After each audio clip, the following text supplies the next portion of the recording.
Die volgende video wys vir jou hoe om te registreer vir 'n middagsessie wat jy graag wil bywoon van die SOS. Indien jy reeds geregistreer is as lid, gaan jy weer na hierdie skerm toe en jy gaan by teken in, sleutel jou besonderhede in,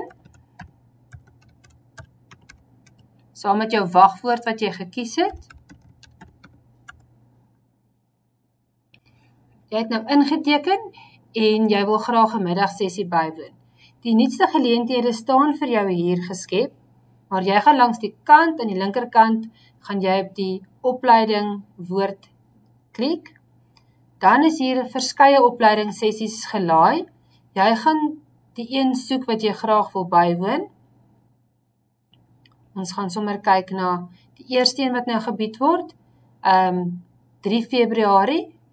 Hier langsaan staan sien. Druk op hom. Druk op registreer.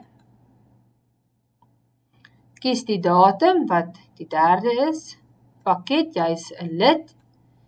En jy gaan sien dat dit R0.0 kos, omrede jy reeds 'n lid is. Klik op bespreek. En jy hoef glad nie te betaal nie, aangesien jy dan reeds 'n lid is. Op klaar. En so kan jy verskeie opleidingssessies gaan bespreek.